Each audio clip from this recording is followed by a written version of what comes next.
President McKinley was under great pressure to intervene on behalf of the beleaguered Cubans.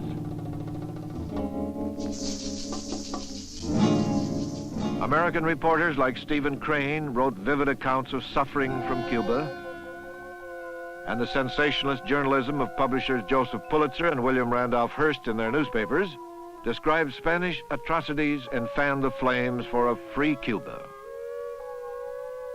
In January, President McKinley sent the battleship Maine to Havana to stand by to evacuate American citizens from the riotous country.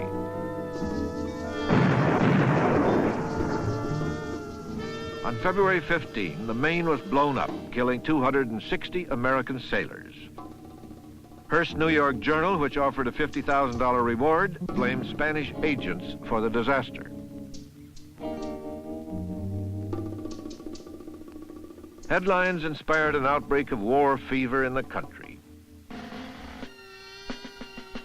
As Americans flocked to recruiting stations with a cry, "Remember the Maine," Congress supported McKinley's ultimatum demanding Cuba's independence. Spain refused and declared war on the United States. Assistant Secretary of the Navy Teddy Roosevelt cabled Commodore Dewey in Hong Kong to sail for the Philippines, attack the main Spanish fleet in Manila Bay, prevent it from reaching Cuba.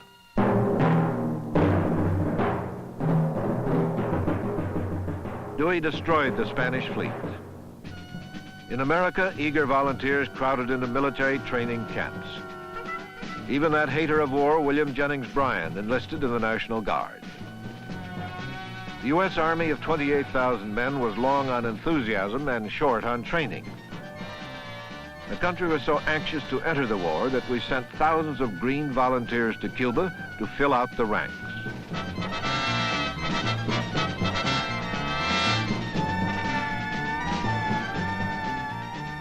Teddy Roosevelt resigned from the government and became an instant national hero when he led his famous Rough Riders up Kettle Hill, a battle called mistakenly in history books as San Juan Hill.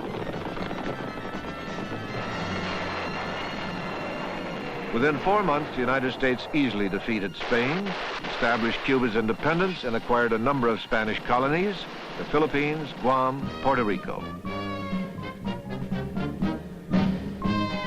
Spain signed a peace treaty protesting, "This demand strips us of a glorious past and expels us from the Western Hemisphere, which became civilized through the proud deeds of our ancestors." In an early film, Thomas Edison recreated the glorious war in the hills of New Jersey. It was all a great adventure to most Americans. Secretary of State John Hay wrote Teddy Roosevelt that it had been a splendid little war. By our decisive victory in this splendid little war, the United States served notice to the world that America was no longer a self-contained isolationist nation. During the 19th century, the expansion of the American empire from the Atlantic to the Pacific was called our manifest destiny. Our military interventions in the Caribbean and Central America during the early 20th century had been justified initially as the imperialism of righteousness. No matter what the euphemism or high-sounding phrase, for Latin Americans, our actions posed a threat to their sovereignty and supported their fears of the United States as a potential aggressor. Yankee phobia had become a deep-seated attitude that would be difficult to overcome in the period between the wars.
Spanish-American War impressed President Teddy Roosevelt with the need to control Latin American affairs. 30 years later, Franklin Delano Roosevelt would successfully reverse the interventionist philosophy of his distant cousin. We're in the Monroe Room of the State Department, named after President James Monroe, father of a sacred national dogma which has guided American foreign policy since 1823, the Monroe Doctrine. Briefly stated, the doctrine warned European nations not to extend their political influence or their colonies in the Americas. Such an intrusion would be considered dangerous to our peace and safety.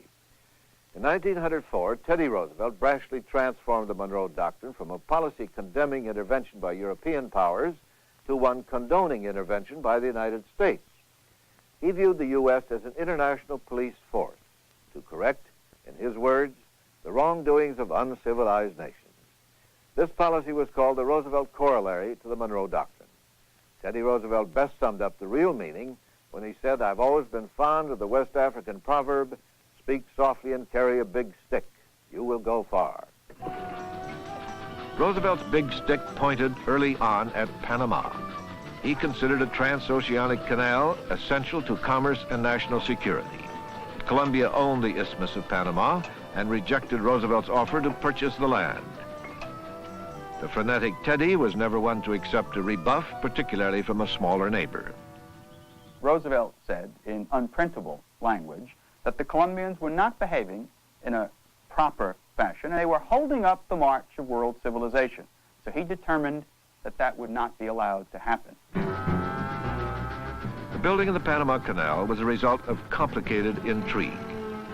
It is generally agreed that the United States inspired a revolution that brought independence to Panama. The regime immediately completed an arrangement with Teddy Roosevelt allowing the canal to be built.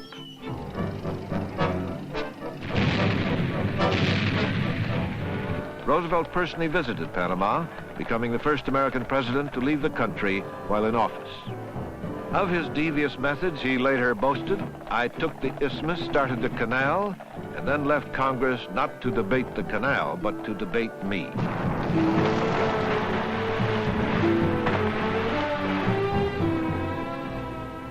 The excitement surrounding the opening of the Panama Canal obscured the chicanery involved in its acquisition.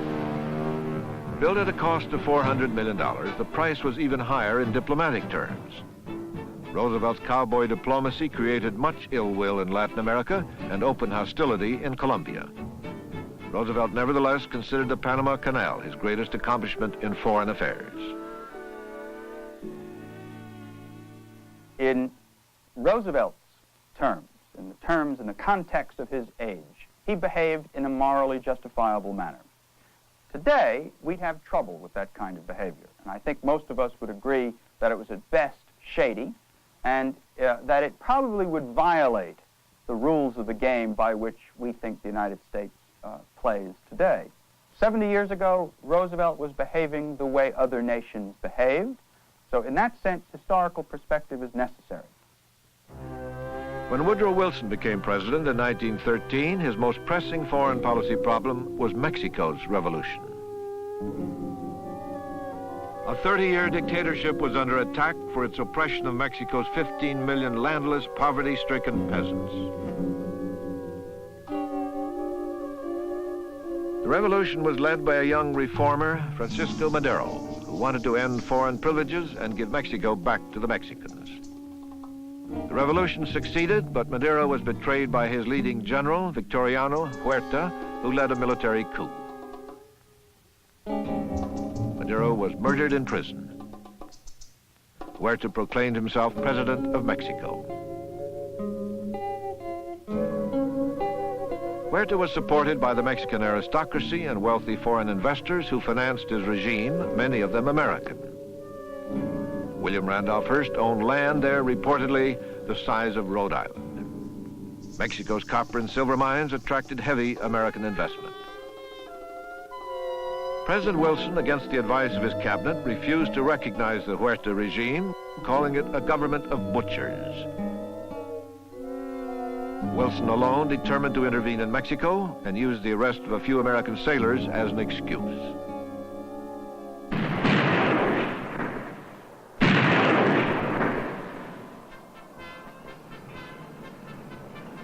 Wilson sent Marines to Veracruz. Besides humiliating Huerta, Wilson made arms available to Carranza and Pancho Villa, who overthrew Huerta. So in Mexico, Wilson is trying to be a school teacher, and he's got a very recalcitrant child. And that language, I think, is instructive in understanding what you refer to as the moral tone of Wilson's policy. Mexico to Wilson was a child to be educated in the benefits of truth and beauty. The United States recognized the regime of Carranza, a socialist who believed in reform, but Carranza did not act quickly enough for two of his followers, Pancho Villa and Emiliano Zapata. Pancho Villa staged a raid on the border town of Columbus, New Mexico in March 1916, killing 17 Americans and burning the town.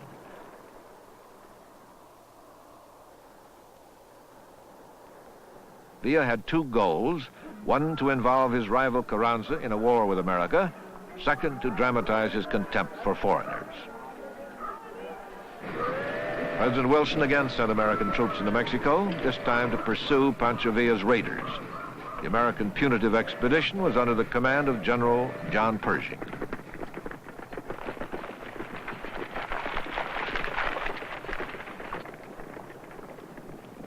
Villa proved as elusive as a scarlet pimpernel, constantly provoking the Americans with skirmishes and demonstrating how ill-prepared they were for war. As the expedition penetrated deeper into Mexico, American troops clashed with Mexican federal troops. Villa had succeeded.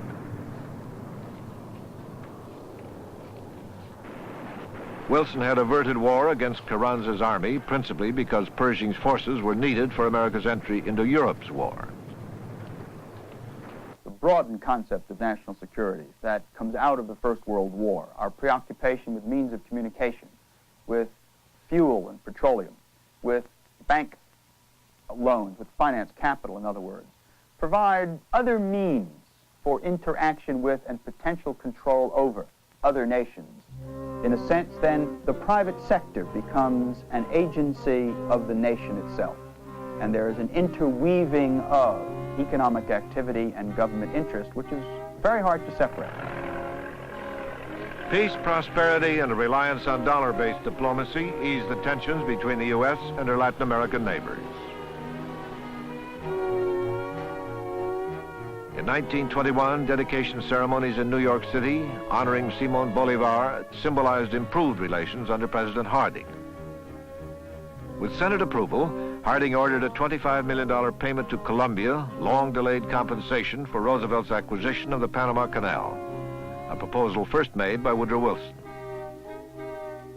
Good intentions notwithstanding, American troops were a visible presence protecting U.S. interests and keeping order in at least 4 Latin American countries. In 1925, President Calvin Coolidge pulled U.S. troops out of Nicaragua, but a new revolt soon broke out. Nicaragua, the classic banana republic, had been an American protectorate since 1912. Its location at the heart of the Isthmus of Central America made it of strategic importance to the U.S. In 1927, rebel insurgents supplied with arms from Mexico started another revolution. Secretary of State Frank Kellogg accused Mexico of planning a communist takeover of Nicaragua. He sent in 5,000 Marines to protect American lives and property.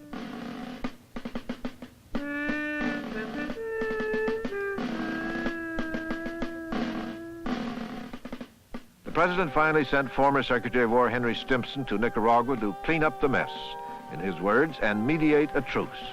With a force of troops behind him, Stimson persuaded both sides to lay down their weapons and submit to an American-supervised election. As stability returned to Nicaragua, a major crisis was developing in Mexico.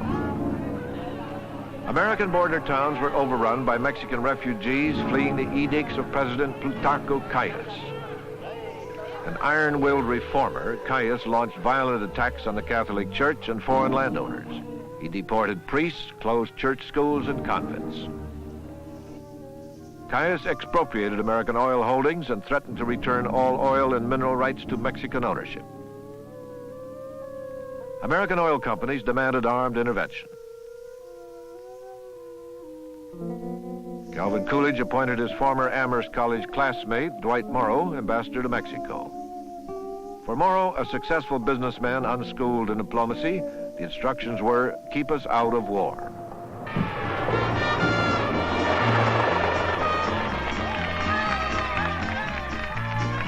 Morrow's son-in-law happened to be Charles Lindbergh, already an international hero. Lucky Lindy, at Morrow's request, flew non-stop from Washington to Mexico City.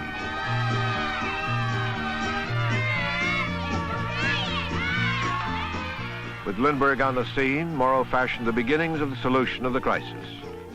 Morrow's sense of tact in his friendly approach produced immediate results. Morrow persuaded Caius to slow down his land seizure program and end his violent anti-Catholic crusade.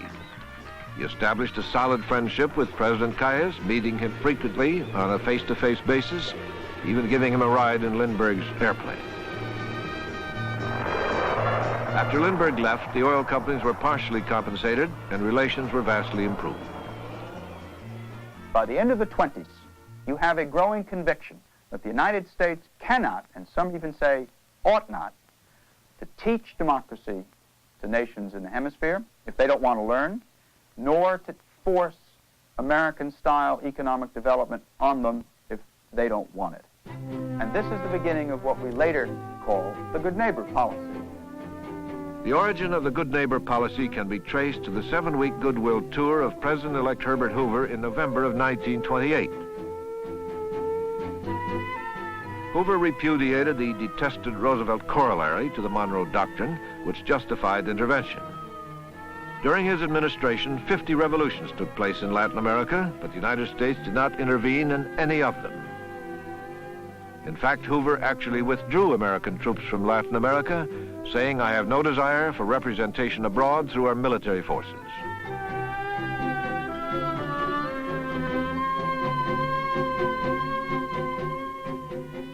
Hoover acted in good faith and kept his word. As this 1930 cartoon implies, he was greatly appreciated in Latin America.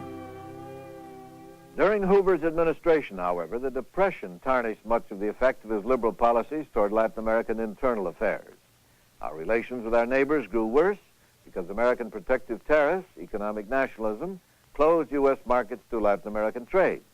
Once again, we incurred the hostility of the countries south of our border.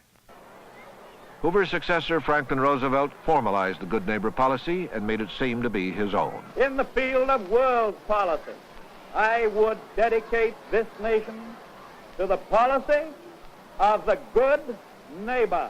In his inaugural address, FDR baptized, publicized, and glamorized the words, good neighbor.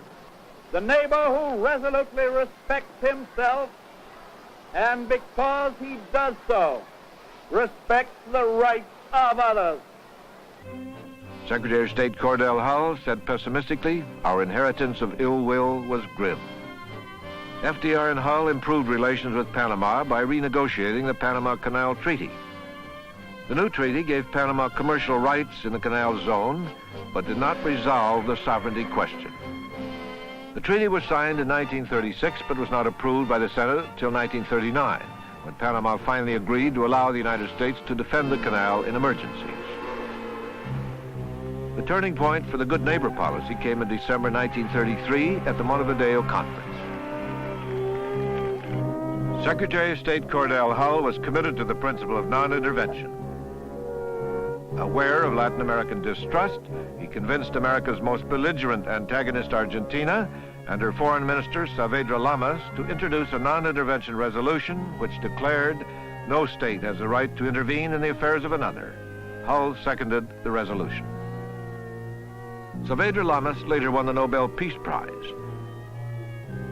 Many thought the adroit Hull really deserved it for inspiring the Lamas proposal.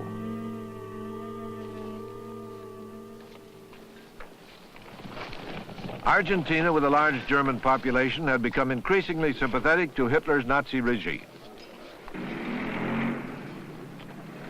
Hostility towards America had long smoldered over U.S. trade policies. Argentina's main exports, grain and beef, were not allowed into the United States.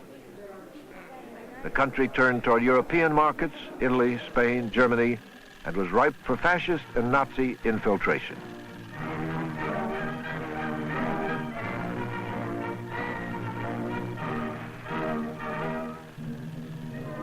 The German community held tightly to its links with the fatherland. The pervasive influence of Nazism in Latin America deeply concerned the Roosevelt administration, particularly in Argentina.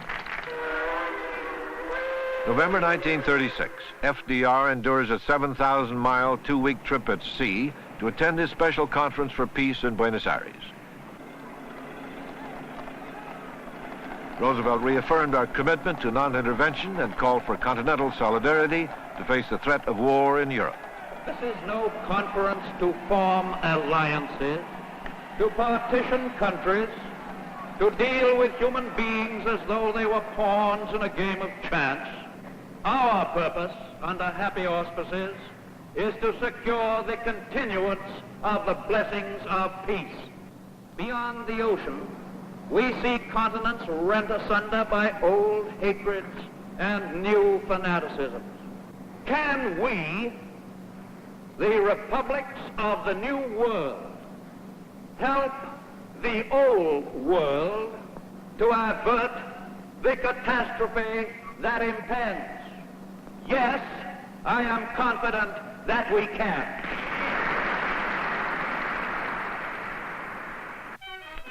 The accomplishments of Buenos Aires were even celebrated in song. We understand that the president had just been on a visit to Brazil and the Argentine, with Mr. Cordell Hull in attendance, where they took part in a peace conference to stop war and atrocity and make the world safe for democracy, the greatest event of the century in the interest of suffering humanity. Cynics have argued that the good neighbor policy is nothing but a form of the United States protecting itself from potential enemies in the hemisphere. And indeed, there may be an element of that, of very self-interested policy lying behind the good neighbor attitude. But there is no doubt, in my mind at least, that the United States did succeed in winning the friendship of many countries in Latin America as a result of the good neighbor policy. The hemisphere drew even closer together at the Lima Conference of '38, after France and Britain gave Czechoslovakia to Hitler at Munich. But there must not be a shadow of a doubt anywhere as to the determination of the American nations not to permit the invasion of their hemisphere by the armed forces of any power or any possible combination of power. Let no one doubt for a moment that so long as the possibility of armed challenge exists, the United States will maintain adequate defensive, military, naval, and air establishment. We are working together, 21 republics, in a friendly spirit, in understanding, with a desire to really accomplish a permanent solidarity. The threat of war in Europe had drawn us closer together than ever before. From Hitler's occupation of the Rhineland in 1936 to the Munich crisis of '38, we edged slowly toward greater unity and cooperation. Finally, after the Second World War began in Europe, we achieved hemispheric solidarity, Argentina excepted. It came because of a threat from outside, Nazi aggression in Europe. In all the years before, we could not achieve it ourselves. That demonstrates the difficulty of getting immediate results in foreign affairs. Each accomplishment is an evolutionary process building on what came before.